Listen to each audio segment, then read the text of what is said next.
So my name is Stephen Hansen. I am a scientific co-chair, along with two others, of this event.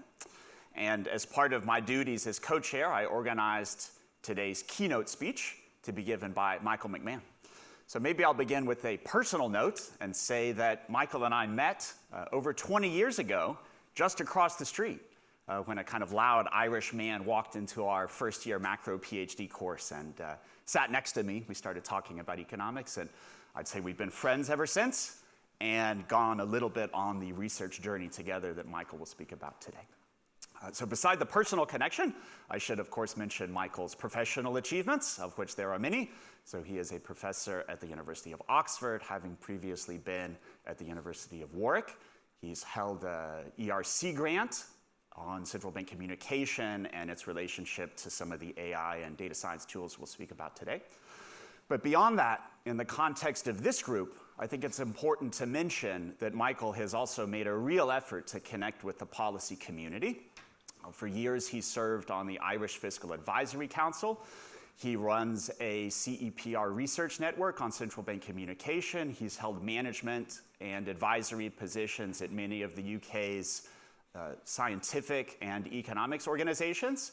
And for that reason, I think it is very much in the spirit of this conference to not just focus on AI and data science and measurement from an academic perspective, but to think through how it could be used in the real world for economic measurement. So with that background, I hand the floor to Michael. And for those of you who weren't yesterday, for those of you who were not here yesterday, Michael will speak for about 45 minutes, during which we won't take questions, but then afterwards we'll have quite a while for the Q&A. So if you do have any questions, please hold off until the end and we'll be happy to speak then. Michael, the floor is yours.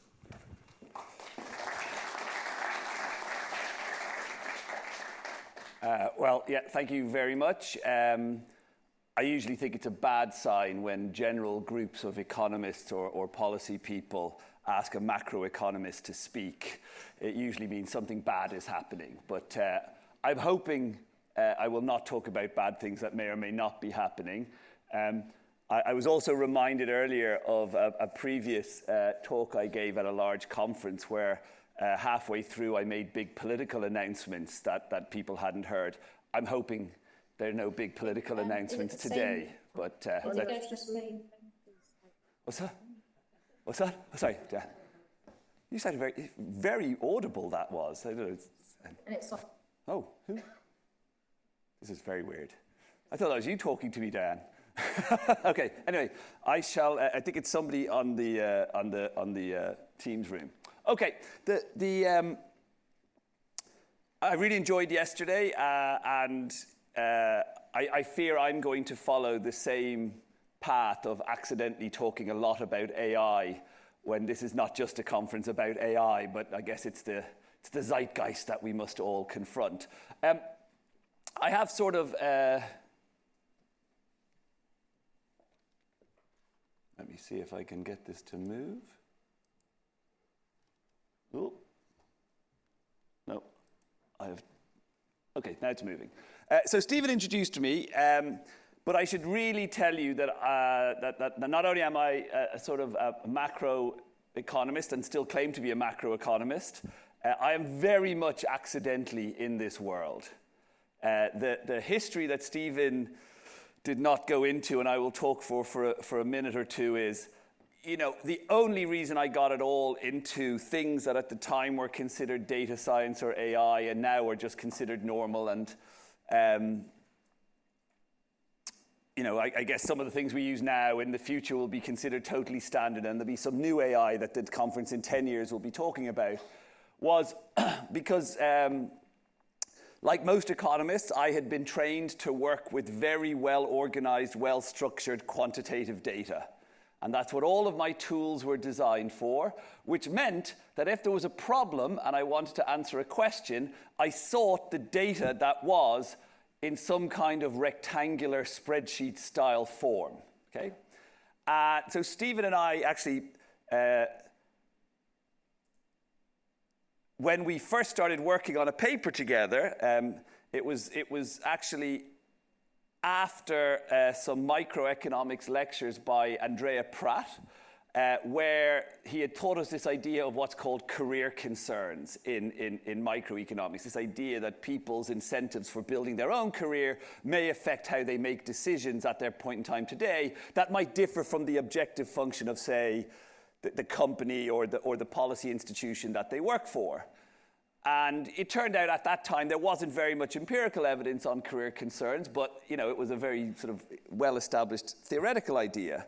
And we got chatting, and I had spent some time earlier before the PhD working at the Bank of England. I said, there is a body called the Monetary Policy Committee, and they make decisions fairly frequently, and that committee kind of has a clearly defined objective.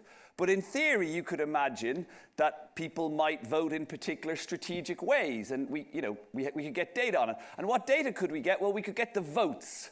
And they're nice because they're rectangular form. Each member, sorry, I see Jonathan now in the audience. He's in the data set now. He wasn't when we first did it. There would be a row of people per month, each vote they gave, and you can look at this. So we wrote a paper with this. And I remember talking to one of my PhD advisors after the PhD. This was after the paper was out. But she had been on a monetary policy committee, and then she subsequently went on to the MPC, actually, Silvana Tenreiro, and she said to me, what about ideas? And I said, what do you mean ideas? She goes, well, the point of external members on a committee is to bring new ideas, new ways of thinking. How do you measure that? And my natural answer was, you can't. Why? Because, well, ideas don't come in a rectangular size spreadsheet, which I can easily analyze. But anyway, we got talking, and the nice circularity to this long story is we ended up, Stephen and I, working with Andrea Pratt by using text data that we could get for the US equivalent of the MPC, the Federal Open Market Committee, where you could actually measure exactly what people were saying. And that is the accidental moment where very suddenly and I think, Stephen, your timing would be the same, we suddenly had to learn ways of taking unstructured data, in this case in the form of text, and converting it into something we could work with, that our tools could work with. And that journey continued. Stephen mentioned the sort of ERC work I did on the effects of central bank communication. I also did some work with what I call proper data scientists, namely people in the engineering and computer science department and linguistics department, on this idea of how you can track narrative. And I'm not really going to talk a lot about that today, but again, I think there is so much work going on these type of issues. In fact, the frontier work is going on outside of economics, that as an economics researcher, which is going to be my focus today, these are groups that we should engage with and talk to. So that's why I think this type of conference where you bring together people involved in policy, in the measurement, and the statistics, people involved in the analysis, and we all come together. These are really valuable things, so it's really great to be here. I said I'd fall into the trap of talking a lot about AI. Here you go. There are two ways as an economist that you can think about AI. The real sexy stuff right now is the stuff as you're looking at it on the right. Studying AI and what it means for the economy. What will it mean for productivity? What will it mean for displaced labor? What will it mean for, will my job exist in the future? There is loads of super interesting stuff going on in that space. I will talk about none of it because I have done none of it. So I am reading the same papers you're reading. I've seen that Acemoglu thinks the effects are small. Chad Jones thinks they could be massive. There's a ton of interesting stuff. If you're working on that, excellent. You're in a much cooler, sexier area than I am for this. What I will talk a little bit about, and I hadn't intended to when I first agreed to give this talk, but I gave sort of this part of it in a few places recently, and it turns out this is the bit everybody likes. I'm going to talk about how AI has affected my job. And I don't mean in a big picture sense, I mean micro level. How has it changed the way I'm doing research? So, there's a whole bunch of things that are real positive, and then there's a whole bunch of worries. And I'm going to talk about AI as a tool in our research. And this, I think, goes beyond macro, so could be useful. Let me just summarize up front, and then I'll tell you the three big picture things I'm going to talk about. I call myself an AI optimist. I think it is, well, we can all define it a little bit differently, but what I'm calling AI is really just computers. and all of the cool things they can do. I think they are really useful and we can leverage them in our research, but they are not a substitute for the careful thinking and empirical analysis that has, I think, become the focus of our subject. So much like when we move to bigger data sets, just having 2 million observations does not mean you don't have to think about endogeneity. Similarly, having computers doing a lot of the sort of processing and stuff in the background doesn't negate the fact that you have to think what's exogenous, what's endogenous, what are the channels, how can I study this, okay? So my advice to, I kept this bit in, I was thinking about deleting this, but I gave the RES Easter lectures, and so I was telling them PhD students should embrace it, they should leverage it, use it, but use it in your research. It's your research, it's not Claude's research. When it becomes Claude's research, it's almost certainly going to be bad. So absolutely deploy it, and I'll talk about a few ways that I do it. But again, first part of my talk, we'll talk a little bit about that, but there's a set of links at the end of it, because there are people out there that are really at the frontier of this. In fact, I think Stephen's certainly ahead of me, but there are people out there who are really, they have got agents doing everything, and I'm not that clever yet. The second bit of the talk that I'm going to talk about is I'm going to say, if you're going to do it, though, if you're going to use it, do it right. And there's a bunch of places where I think, as economists, we are not yet doing it right. And a lot of this came from my actual work with data scientists. And I will talk about this distinction between how data scientists use these tools and how economists use them. And I think there's a little bit more that we can take from the data science approach. I feel bad giving that part of the talk, I should just say, because you should never let your host get in trouble with you. But, Stephen and I got away with not doing it and publishing quite well. And now I'll stand up here and say, no, you shouldn't do that. You should do it better. You should benchmark. You should really look at how you're capturing things really precisely. So is that a cheap shot, or is it just the way science makes progress? I'm going to hope it's the way science makes progress, but you can call it a cheap shot if you will. Okay, so these are the three things I'm going to talk about. The second two are a bit researchy, but I want to just go through the first bit. Like I said, I think everybody defines artificial intelligence in slightly different ways when you ask them. But broadly, the way I think about it is basically anything where you get computer systems to replace things that used to require intelligence or thinking or input from humans. There is this thing, the other thing on this that I want to talk about is this AI effect. There's a bunch of stuff that we now consider just dead standard that used to be called parts of AI. So for example, language prediction, machine translation, OCR reading. There was a time when there were specialist systems to do all of this.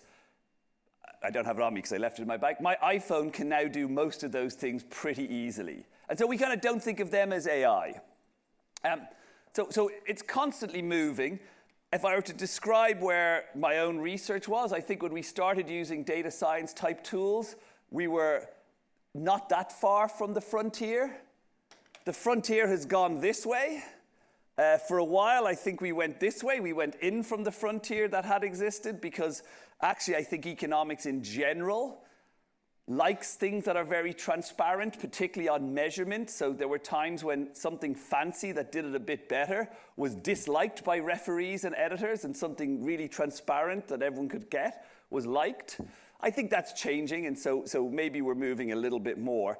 And the really big change, which I will talk about, is the fact that the progress, particularly with LLMs, and again, when we talk about AI, a lot of people now, what they have in mind is an LLM.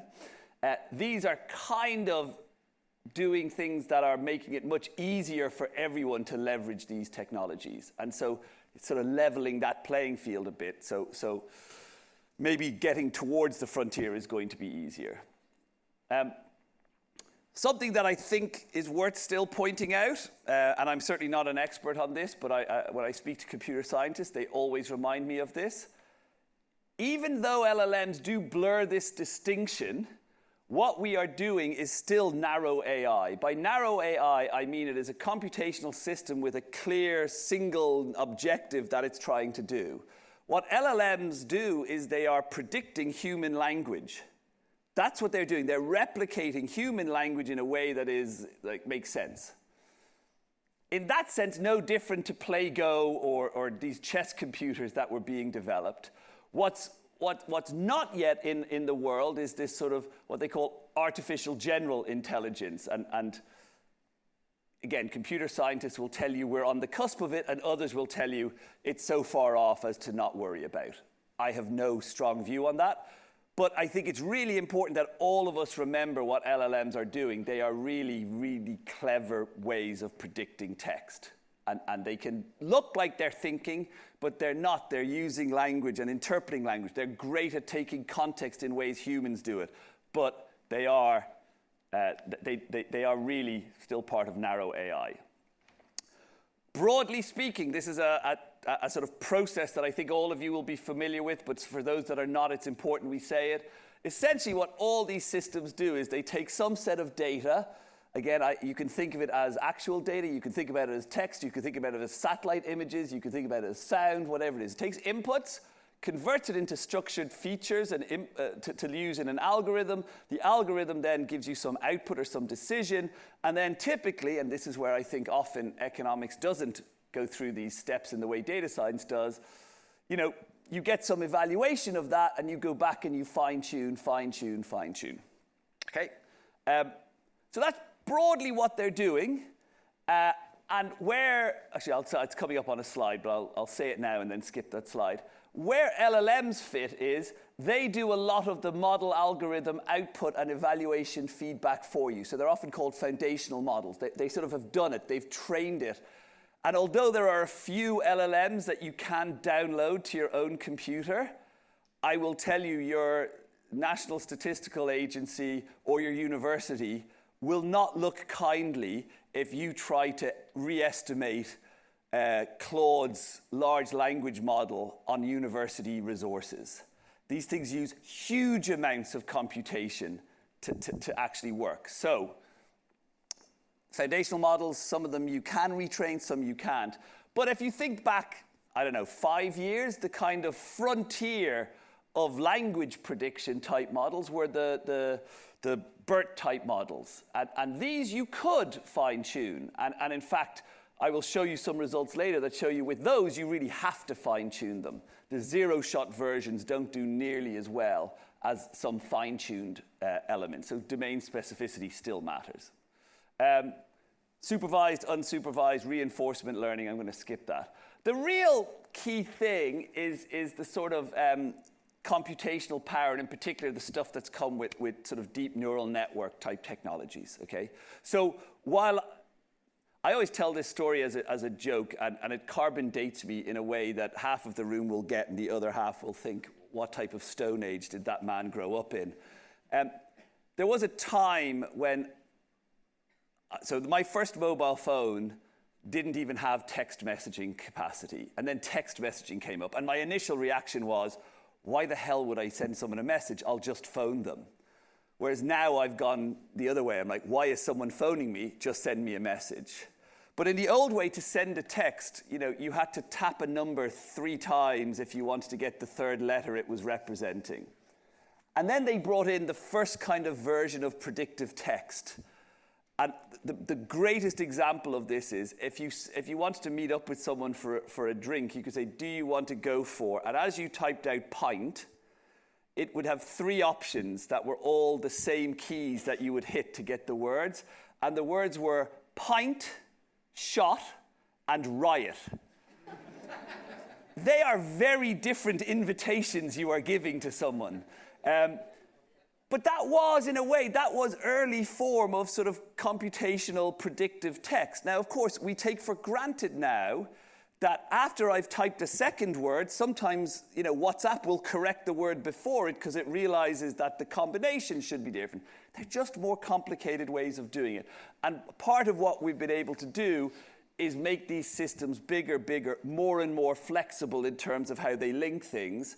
If you ever get a chance, actually one of Stephen's other co-authors, Jesus Fernandez Villaverde, gives this great lecture on explaining why, as you add more and more layers, you can explain more and more by taking a flat sheet of paper, scrumpling it up and showing that if you had enough sort of little piecewise bits, you could map every bit and then undo them and get back to the flat piece of paper.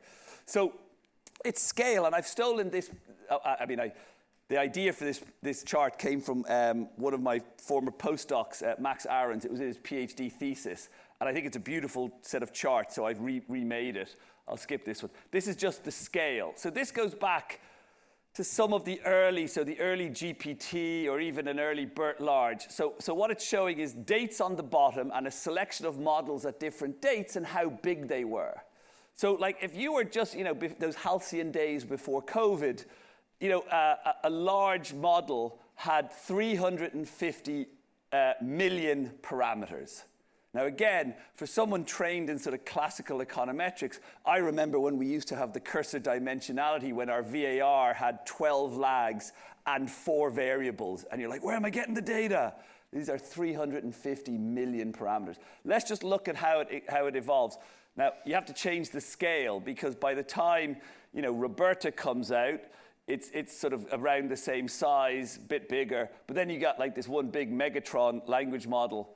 We're talking about 8,000 million parameters. Oh my gosh, where are we going with this?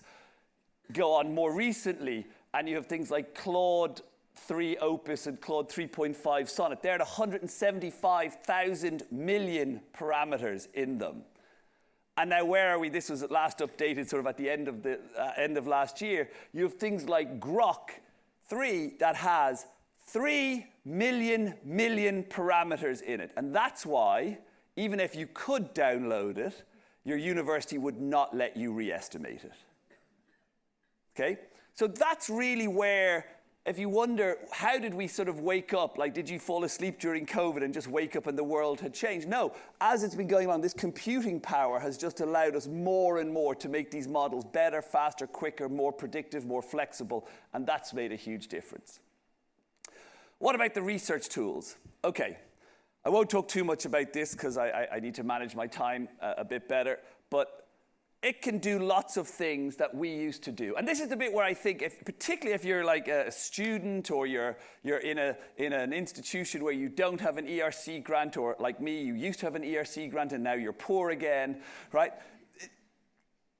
There was a time where it was an uneven playing surface. If you could get the RAs who could scrape the data for you and manually convert the files, and you could do it all, and you could do the paper, and someone else just literally could not do it. AI is evening that a bit. For data collection, I mentioned OCR reading. That is a form of AI. The tools, even just to interact with the tools of OCR readers now, is much easier. You could build whole systems that would scrape the web, download videos, convert the audio text into actual text with pretty high accuracy, create structured data for you, and do this in a way that requires you to know almost no programming languages. That is a huge, huge advantage for researchers everywhere, particularly PhD students with no money. Surface has been leveled somewhat. Labeling, I'll talk a bit about that, so I won't talk too much about that.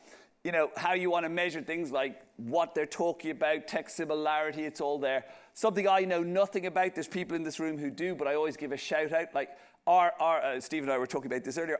Economics engagement with machine learning really started through econometrics, the sort of econometric link, and that's still there. It's just not what I work on, but there's great papers that are in the slides linked to people who are interested.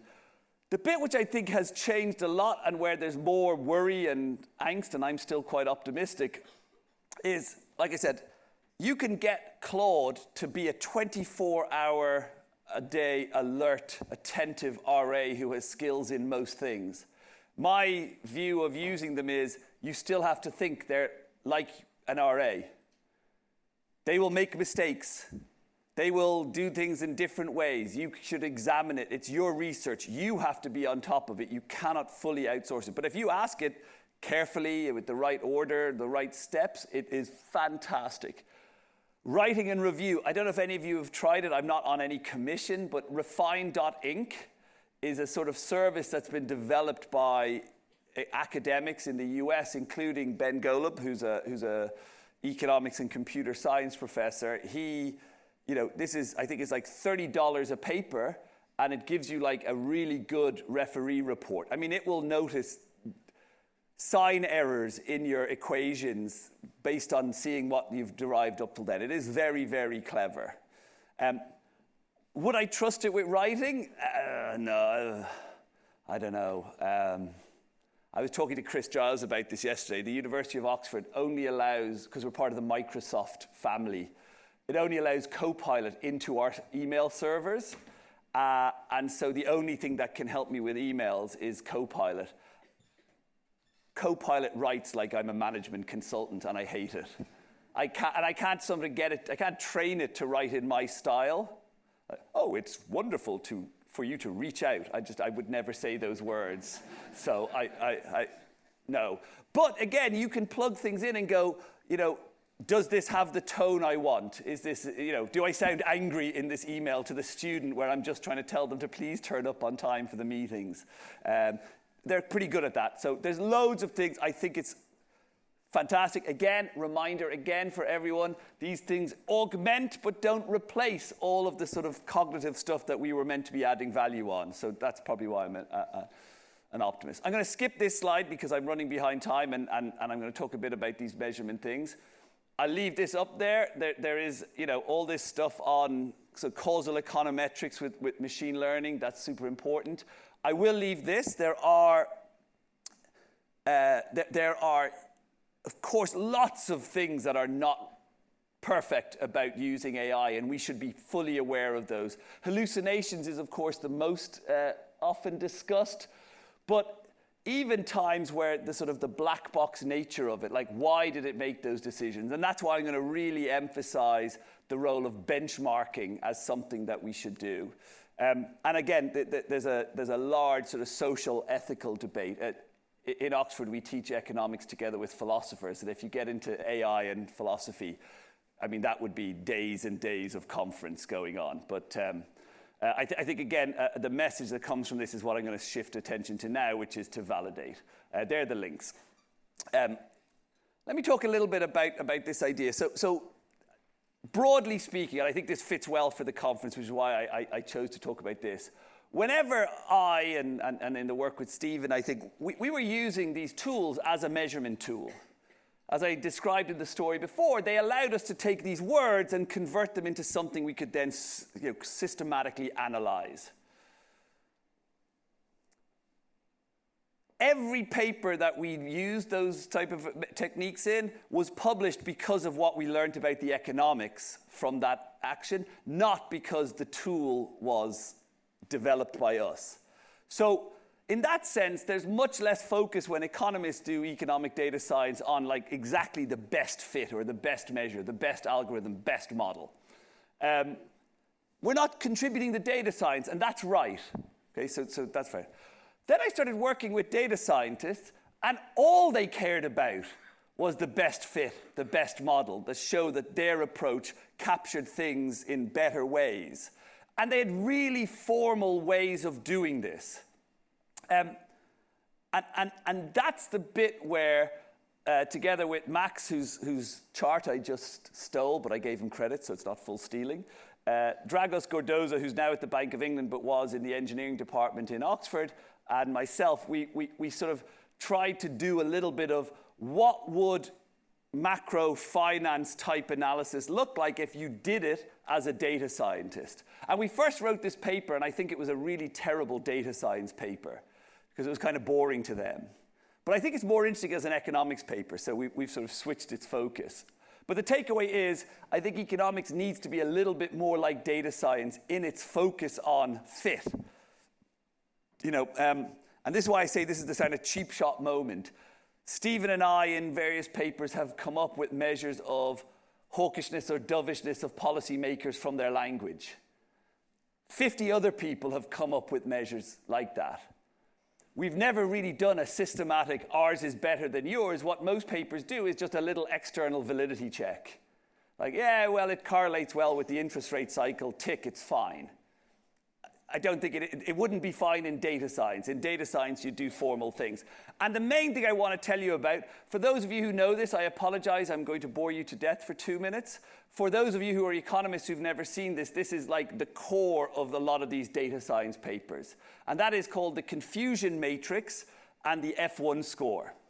Okay? Think about a simple exercise where something is either 0 or 1. Think of this as a label.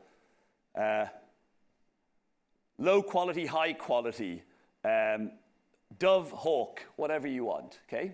Now imagine a world where you're trying to predict it and you're trying to use some system, some algorithmic system to make that prediction. How do you assess if it does well? Well, in this matrix, this confusion matrix, you have zeros that are classified as zeros, they're true negatives. You have we have ones that are classified as 0, they're false negatives. You have the false positives and you have the true positives. Now again, language often differs between fields, and so mostly if you're sitting there as an economist thinking this just sounds a lot like he's going to talk about type 1 and type 2 errors, you're right, it's going to sound a lot like that. Because what they do is they measure 2 things. One is, well, for all of the actual ones, how many did I correctly get? That's called recall. So it's the true positives divided by the total number of actual labeled ones. The other thing they have is precision, which is the true positives divided by the total number that were predicted as ones. So of course you can think about an algorithm where you just say everything is a 1. That's going to be high on precision, but potentially very, very low on recall. And then the question is, which do you like? Well, what they actually like, and I'll skip all the examples, did a bunch of comparisons. You can kind of see as you move these around, if you predict like all of them as 1s, you do well on recall, but less well on precision. If you predict a mix, you do potentially pretty well on one and less well on the other. And then you can kind of iterate and you can find systems that predict reasonably well on both. Well, what's reasonably well? The system they use is this thing called an F1 score, so harmonized mean over those 2 concepts.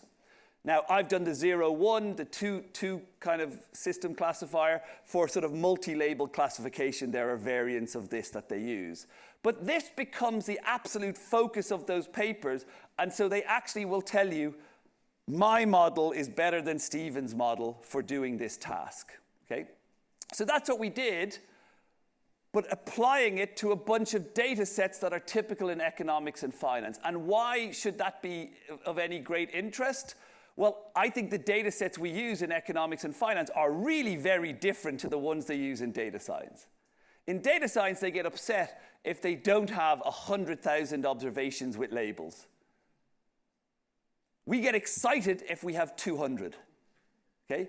Different scale. We often, certainly in my world, we often have text. I'm going to focus on the text example. We often have text that's very long. Think about the words that Alan Greenspan would say in making monetary policy in a given meeting. He might talk for 30 minutes, and that's the data set. Whereas they like to use tweets and Reddit replies, okay, much shorter text. So the other thing that we have that I think can be very useful is relevant tabular data. So for example, if a central banker says inflation will increase, is this a good thing or a bad thing? Well, it depends. If inflation is at 0 and your target is 2, awesome news. If inflation is at 10%, terrible news, okay? That matters. That is context that we measure, we have, and we can add. And the paper, sort of, I won't talk about all of it, but it goes into showing lots of these things. What did we do? We took a bunch of data sets, some of them standard, Financial Phrase Bank, Twitter Financial News. These are all labeled data sets that you can get through data science on things like Hugging Tree, where they just put all these data sets that all researchers can then benchmark to, something we should do more in economics. And then we took some specific ones, the FOMC's Blue Book alternatives. This is where they list, with words and numbers, alternative options they had for monetary policy. We also took the Green Book, where they had forecasts, and we just labeled them as the forecasters say GDP is increasing, unchanged, or will decrease in forecast, and try to predict it with the words they had. So that's the sort of game. If you look at this, you can see the sort of point I was saying. The total number of observations, particularly in some of the economic-specific ones, are tiny for data scientists. They would, like, my data science co-authors were like, no, I can't look at that. That's too small. I'm like, it's not small. Look, 13,000 character text sequences. They're like, no, that's too big. So we're too small here, too big here. What do? Well, we just did it anyway. And then what we did is we said, let's think of a load of different models you could use to predict this. And I'm not going to talk you through each one, but I will flick through these slides at breakneck speed. Took a bunch of dictionary methods. Why did we use these? We used Lockyer and McDonald because economists love dictionaries, because they're very, very, very transparent. That word's in, that word isn't. That word means hawkish, that means dovish. There's no subtlety, but it's transparent and clear, and generally referees have liked it. Lockyer and McDonald have a bunch of word lists, and we used 3 representations of them. Or we didn't.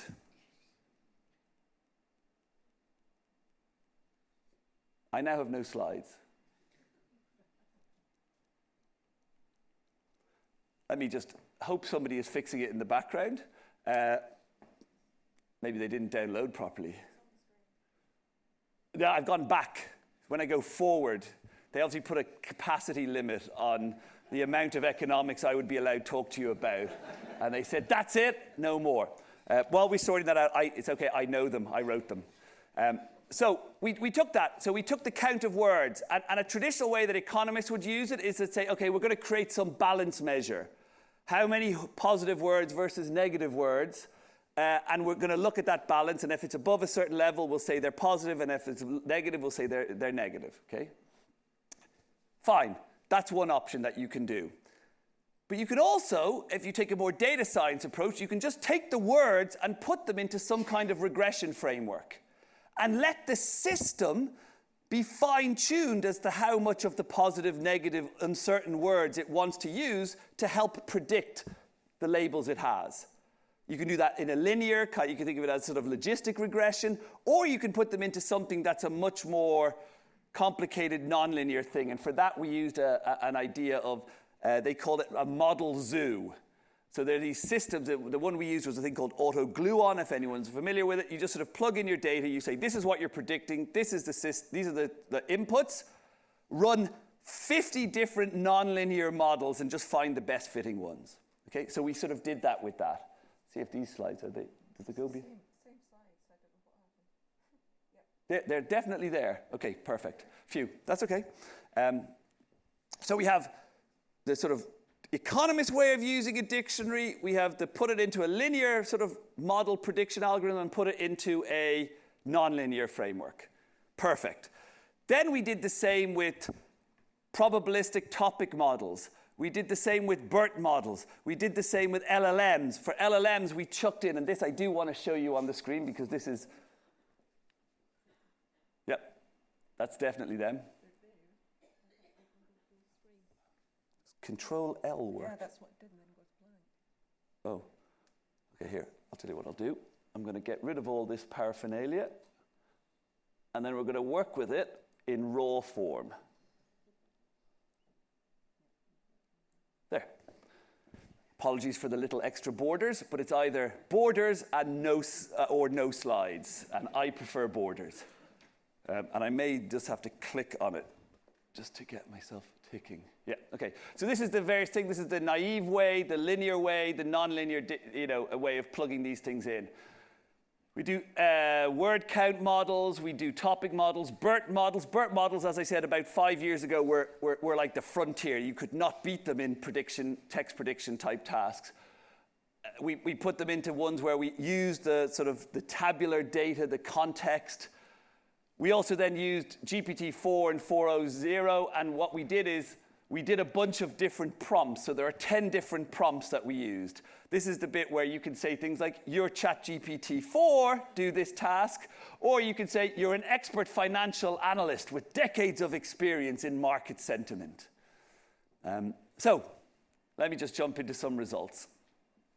Here's across different data sets. Here's the sort of relative performance where the macro F1 score I was talking to you about is along the bottom.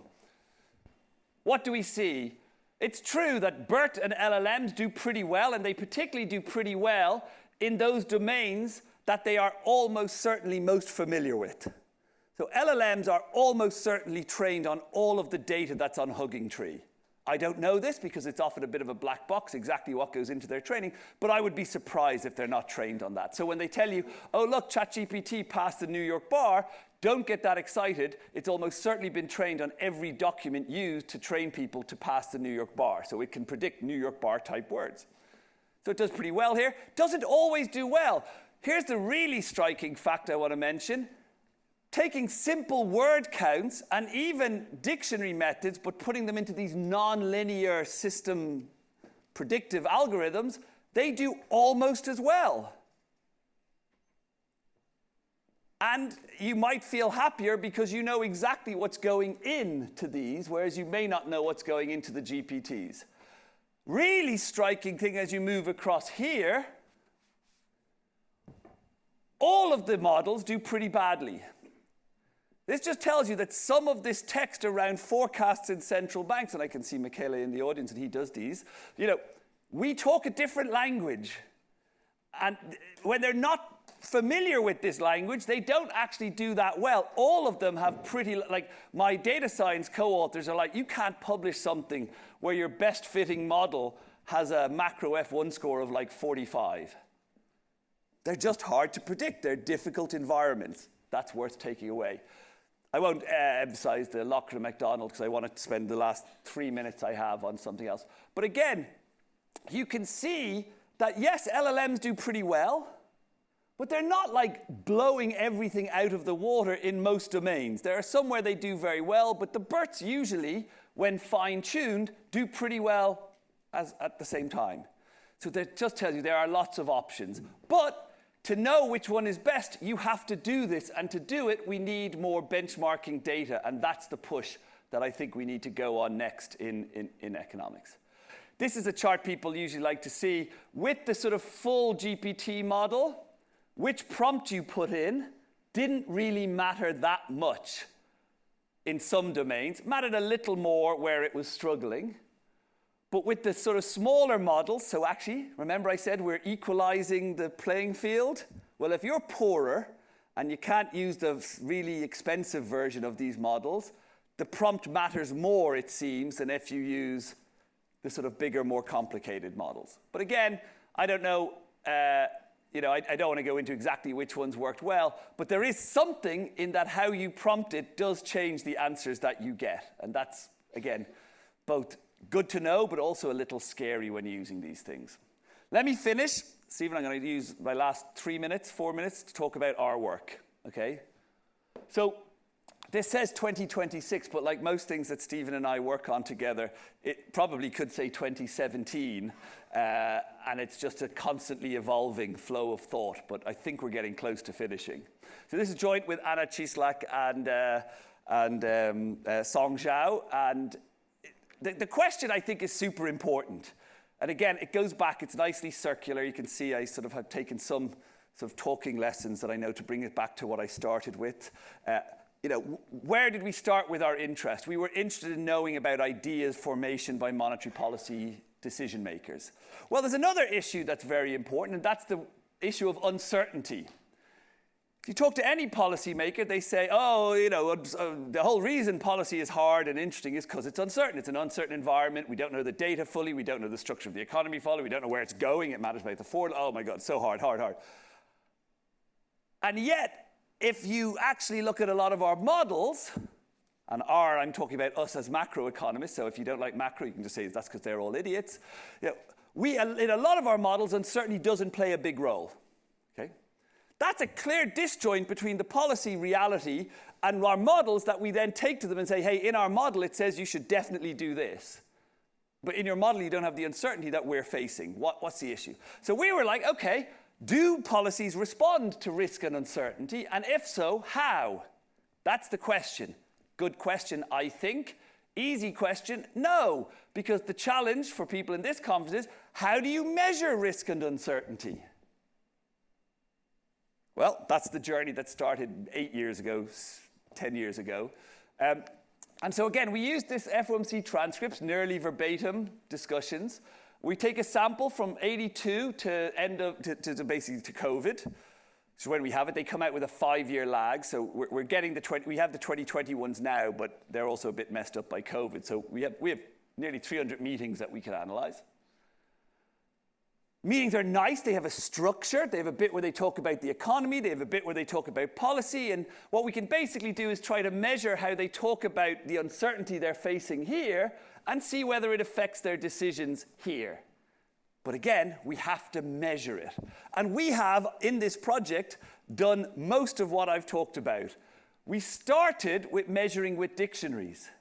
But now we have a version that's much more subtle, where we can feed what they talk about in that economic discussion part into Claude and ask it, are they assessing inflation and growth risks, and are they assessing them upside, neutral, downside, or do they just not discuss it? Okay? So you do that, and so for every member in every meeting, we get these sort of labels for their words. Okay? But I said, and here's some examples, we can't dismiss the possibility that compensation growth will drift upward, raising core inflation. That's a sort of upward inflation risk. Okay? And there's other examples on the slides. But now we have to benchmark this somehow, right? Because we can't just say, hey, that's cool, Claude must do everything right. So what we did is, the first thing we did is, I'll skip that one. We create these metrics of how many members are upside for a thing divided by the number. So shares of members upside and downside. We can create balance skews as well. I think the pictures are beautiful. You can see that most of the time, this is for inflation, most members are in one direction. The early part was all about, they're worried about inflation taking off. The height of the financial crisis was very interesting because you had half the committee worried that we're going into a depression and inflation will drop. And half going, we've just started QE and we've unleashed a Friedman-like hyperinflation coming. So we had this sort of nice split. And then it sort of bounces. This is the sort of low R-star discussion period. Of course, it'll be super interesting to expand this to 21, 22 when inflation came back, but we don't have that yet. On growth, again, you can see the predominant concern is downside growth risk. They very rarely worry about massive upside growth risks. There's a little bit of worry of overheating, but not massive. Okay. But I said we had measured dictionaries. So what we do is we also validate with our dictionaries. We have these words that link inflation and downside risks and upside risks, and we can then run regressions that at least show that what Claude said about inflation upside risk is positively correlated with the inflation upside dictionary. The deflation dictionary is negatively, and the sentiment, like whether they were talking about high inflation or low inflation, is also positively correlated. And same sort of thing for growth. First way to validate. We feel like that's a first tick. But we can do more, because in some of the sample, the members themselves were asked, what is your balance of risks? And they produced this thing called this Summary Economic Projections, the SEP. So we take those for the ones we had, and they have their weighted to the downside, upside, or balanced, and we can create our confusion matrix. And we can show you that when they say upside in the SEP, the LLM says upside 90% of the time for that member. And downside is 94%. Downside growth is 95%. The weakness of this diagonal matrix is really here, where again, there's not that many upside risk growth views. But, we can do it. And you could also then look at when they got it wrong. Like, did the LLM go mad? Was it a hallucination, or was it something else? But you can see there are some, like Kocher-Lakota is my favorite one, so I'll just focus on him. The LLM said he was talking about upside risk, but in his official submission, he said balanced. But this is the words that triggered the LLM. In this scenario, we might well see rapid increases in inflation and inflation expectations when labor markets seem weak by historical standards. This does not strike me as a risk we should ignore. So you can kind of see, like, actually policymakers can differ in what they've said publicly in the SEP submission and the words they uttered in the meeting. So it's not just hallucination, it gets you deeper into the measurement challenge. You want me to stop? I know you do. We also ask about insurance, where they then used motives that we need to take action now to insure against these risks. And this is the last chart I have. For those of you who've taken an intro macro course, I apologize. This is Aruba Dreschel, not aggregate demand. But they're like the modern version of Romer shock. So they claim to have stripped out all of the economic drivers, and these are purely random. Like you could think of them as coin tosses in the world of monetary. Actually, we show they're not coin tosses. So in fact, the big errors, the big shocks, upside shocks, are driven by meetings in which members are worried about upside inflation risks and believe that they need to take out insurance to stop those. That type of insurance mechanism is not in any of our models and is not in the optimal policy advice we give to these policymakers, and is something we should change. But that's, Stephen is going to shoot me in a second, so I will just leave that up there and let him ask me questions. Where do you want me to sit? You can sit there.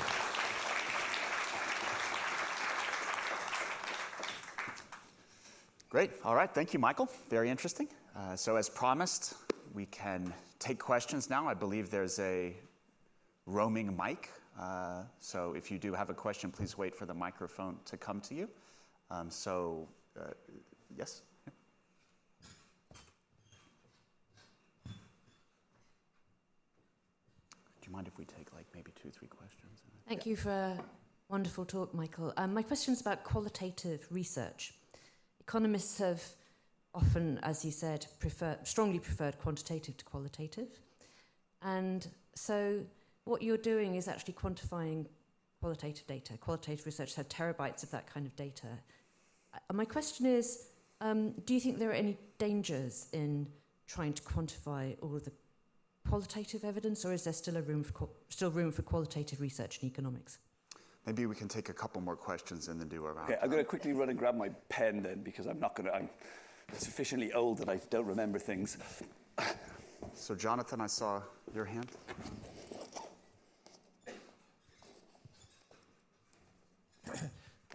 Jonathan Haskell, Imperial College. Thanks very much, Mike. That was a really fascinating lecture.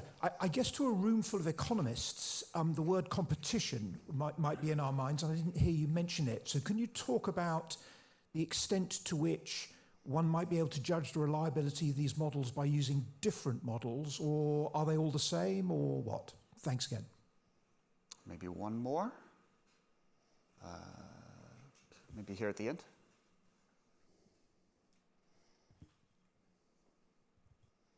Thank you. You said a little bit about what you have learned from data scientists. What do you think the data scientists learned from economists?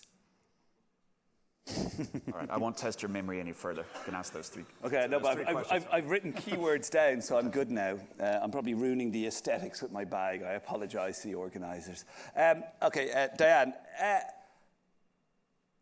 I think you're right. So I remember when we first started doing this, and I won't name names, but somebody said to us, and it was Stephen who sort of pushed this part of it.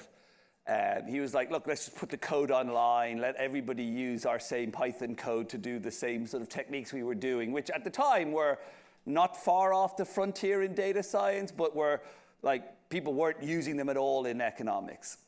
And I remember someone said to me, I don't know if they said it to Stephen ever, they said, why would you ever put the code online? Like, you could just, like, this is your tool, you could just use it. And my answer was actually, I think these tools are much more valuable in other subparts of economics. So for example, economic history struggles much more with quantitative data and has bucket loads of what you might call unstructured data. Now, is that qualitative?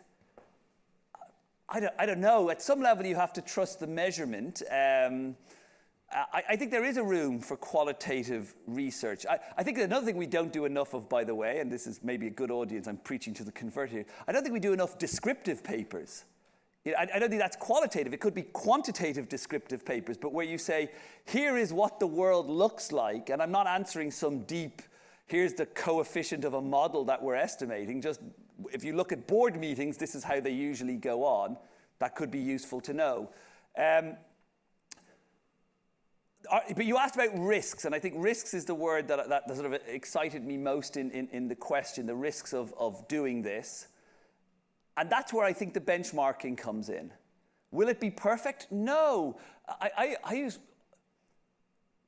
got a bit annoyed with colleagues in the macro profession who would see the stuff we were doing and go, oh, but there could be measurement error in that. These are the same people who will plug the current estimates of GDP into a VAR like it's truth and not point out that benchmark revisions every 5 years change the entire history of the economy as we know it. So I'm going to add another one to my list of what we can learn from data. Data scientists accept measurement error, and that's why they would be, oh, it's good, oh, you got 92% accurate, that's excellent, as opposed to economists who would see that and go, no, there's 8% I'm worried about. So we should always worry about measurement error. But I think to me the real excitement is this type of technology has expanded the questions that we can ask in economics and probably encroached upon what used to be qualitative research and made it quantitative. Maybe this is some kind of,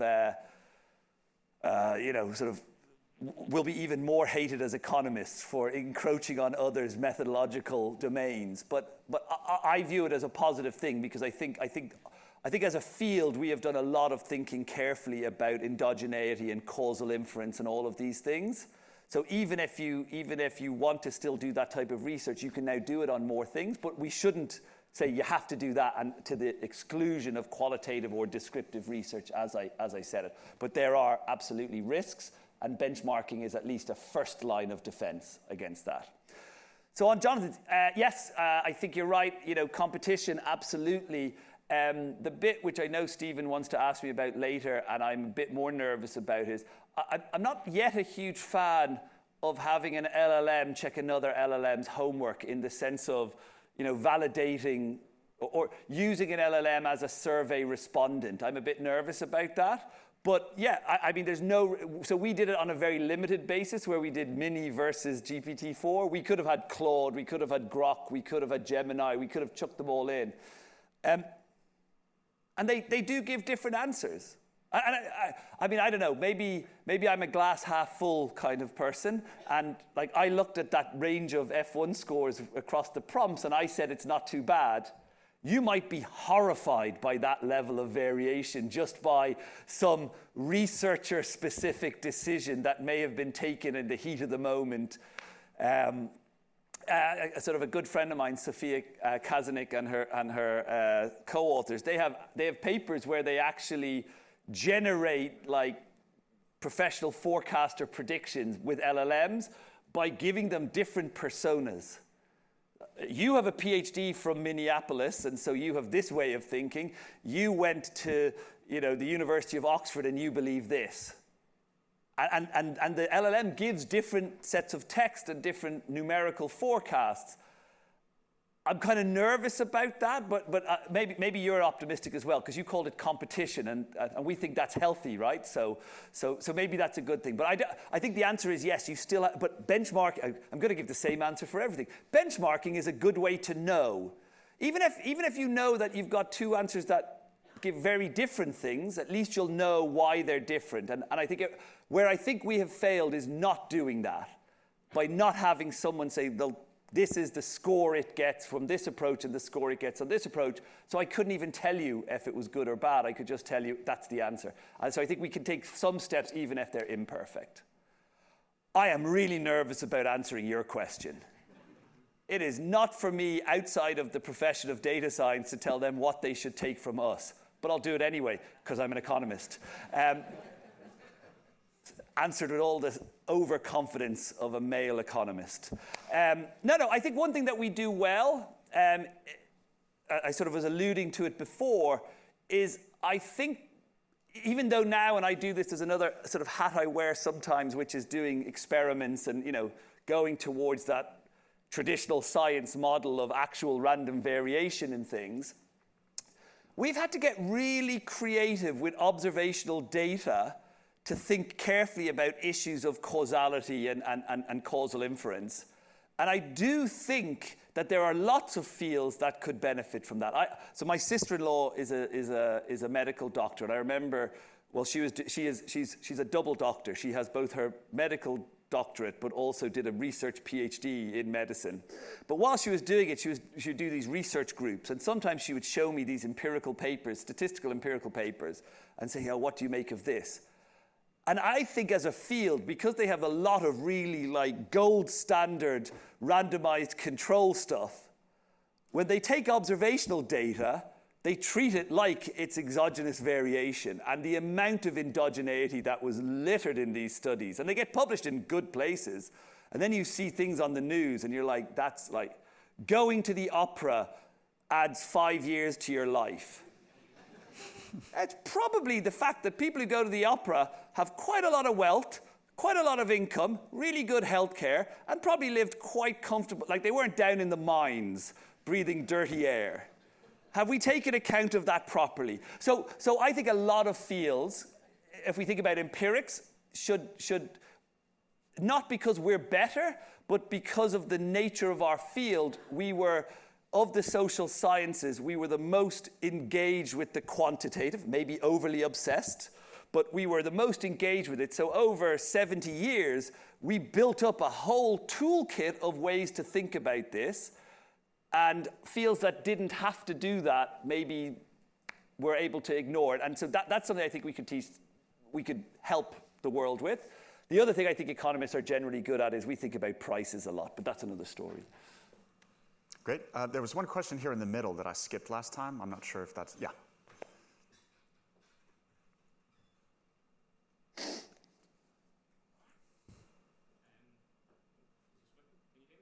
I can hear you. I don't know if it's working.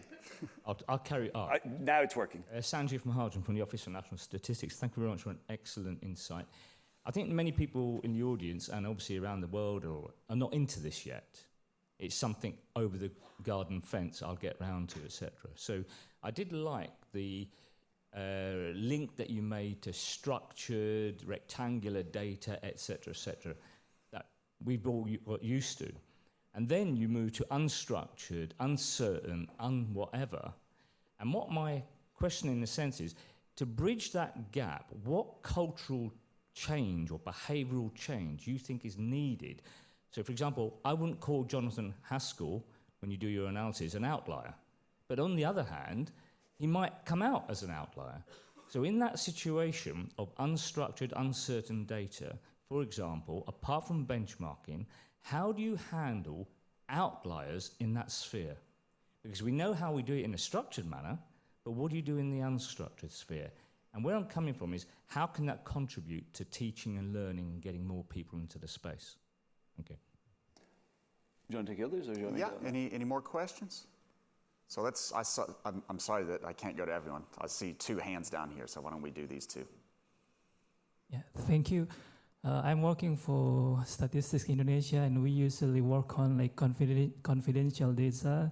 How can we still utilize AI such as ChatGPT or cloud? And the second one, you explained that some AIs are not familiar with in some areas. Do you think it is possible to develop the existing AI like ChatGPT or cloud such that they are familiar with our areas? And do you think it is worth it with the effort? Thank you.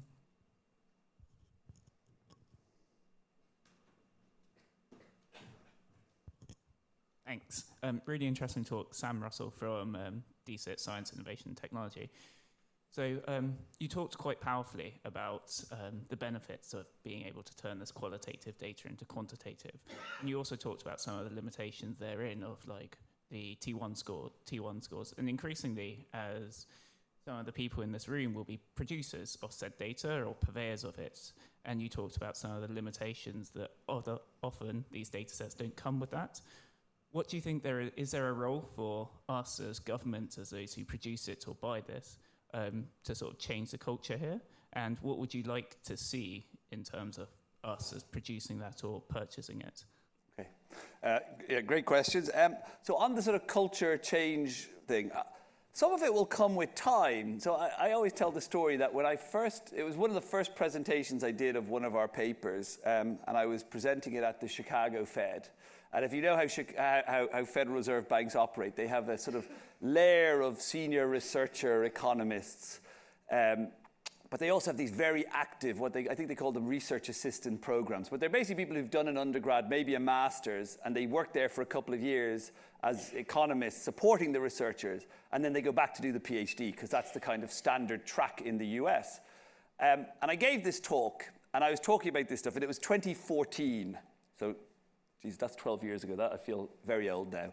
And in the room, there were some very senior researchers who I knew then and know since. And they basically sat there like mouths open, like, what is this dark magic he is presenting? You have done what to the data? No. Like, I was doing unsupervised topic models. And they're like, you took this text and it worked out that this was talking about, how does it know? Did you tell it? No, we didn't tell it. It's unsupervised. But what? How does it work?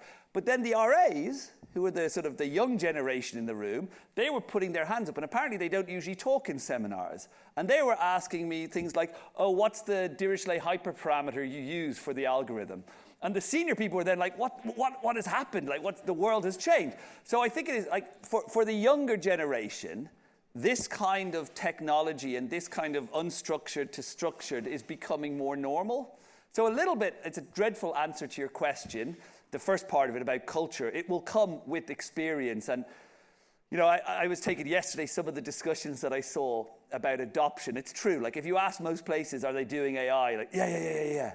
And you ask them how, they're like, oh, well, we have a chatbot and you can plug something into it and it will give you some answer. But they're not really integrating in the way that, like, some of the links of people that really do this, where they have agents monitoring things, doing this, alerting them. And so I think we're on a transition path, and it's going to be difficult. In terms of how we've treated outliers and other things, like I say, first thing is you have to know you have outliers. So you have to have some benchmark. You have to have some way of saying that looks like an outlier. But other than that, we have followed, in my research at least, we've followed the kind of trick of once the measurement is done, we kind of incorporate. And actually, Stephen has some great papers where they show that you can do the machine learning and the econometric estimation in one step, and you improve your standard. Like there's bits like that you could do. But in a sense, we're bringing them into our domains where we already know, at least I think we know how to deal with those outliers. So that's where I am on that. In terms of that, I actually worked quite a bit with BI. You had a great data science team in Bank Indonesia, and they had access to data that was really hard to get. In lots of countries, you can't get easy access to media data, which everyone's surprised about, because they think, what are you talking about, Michael? On my phone, I have the Economist archive, the FT, the Times, I have it all. Why? I mean, this is how they make their money, right? They don't let you have their intellectual property to plug into some big algorithmic system that they want to protect. But Bank Indonesia had access to all of the newspapers. The challenge you raise is one not just of domain, but also of language. So I want to loop that in. There are large language models you can train and re-estimate. So for example, there's a small version of Llama that you can download, and you'll only moderately upset your university administration by re-estimating it on local computers. But if you're talking about GPT-4, there's no way. You can't download it. It's proprietary. But also, even if you could, I don't think you would easily have the resources to re-estimate it. So there, but again, that's what I showed. The BERT models, if you're just doing a language prediction type task, BERT models do pretty well, and you can re-estimate them pretty easily.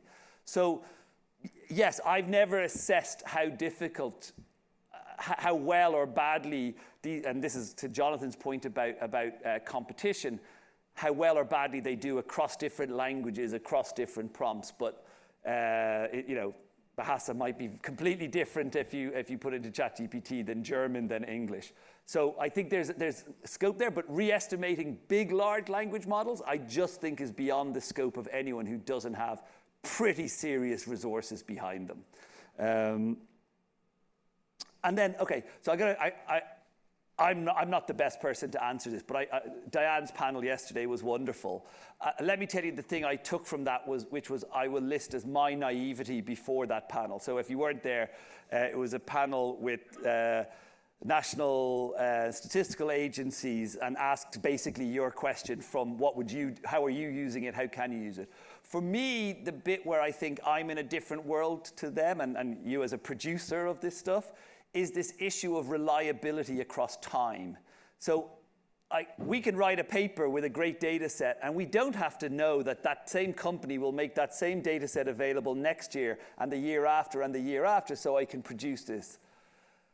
That's a decision for national statistical agencies about whether they're happy to be sort of leaders and put together these occasional bespoke data sets. There's a big amount of resourcing that would go into just doing that, and these resources might be one-off. So do you really want to fund that, or do you leave that to the academic community? And then the question, so Stephen has, again, I'm just citing all of Stephen's papers. Stephen has this work where they use payments data from BBVA to really monitor how people are responding, say they did it in COVID, and how they respond to monetary policy. If you're a national statistical agency, is that useful for constructing national accounts? Yes. Can you always rely on having access to BBVA's data? Maybe not. You know, we know banks change, we know management change, we know banks disappear. And so how you integrate that into the full system of national statistical reporting is a very big question. And I learned that yesterday, but I'm certainly not the one who should answer it. That was a cop-out answer for the last one, but I'll give it anyway. Am I allowed to add just one thing that I think might be kind of interesting for the discussion? I think that some of the measurement issues that we're talking about here are not verifiable in some sense. So a lot of the progress in AI models over the last year that's really impressed people, like Claude Code or whatever, tend to be trained on verifiable rewards. So the code runs or it does not. But when you start measuring like central bank sentiment, you don't have a verifier that you can use for reinforcement learning, right? So I think it's important to understand what AI models do and don't do to try to get to grips with some of these questions.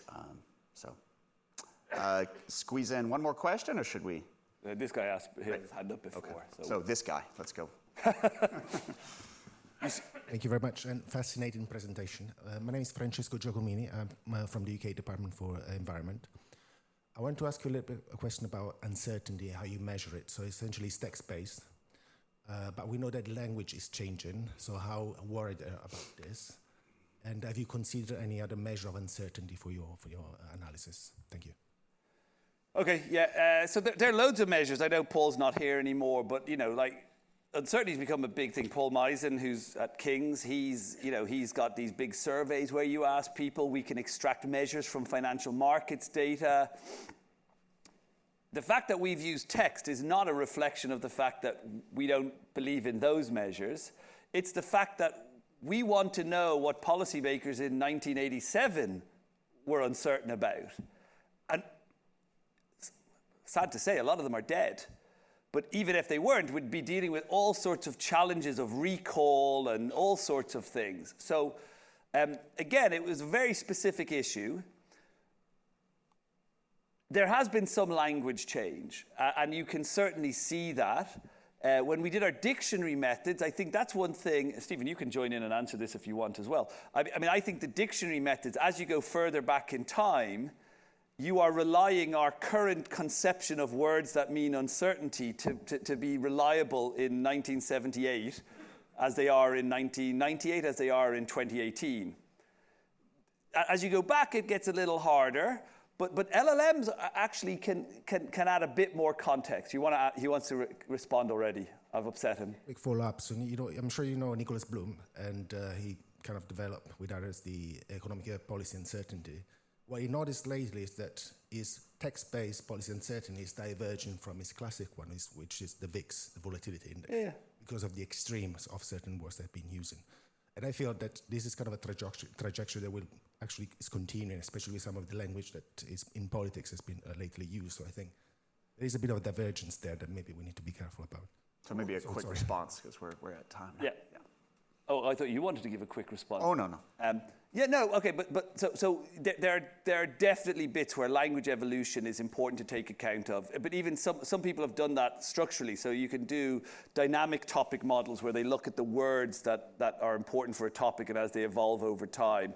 But again, if you benchmark, That's what I want all of you to take away from this talk. If you do that, then you can at least know this is happening. Another answer is maybe markets and the real world are just diverging, right? If you ask economists, they would tell you right now we're on the precipice of potentially bad times. Markets are going great guns in the US. So VIX doesn't look bad at all, and stock prices are very high. It could be that there's a genuine economic phenomenon and not a language one. But there you go. All right, please join me one more time. Thank you, Michael.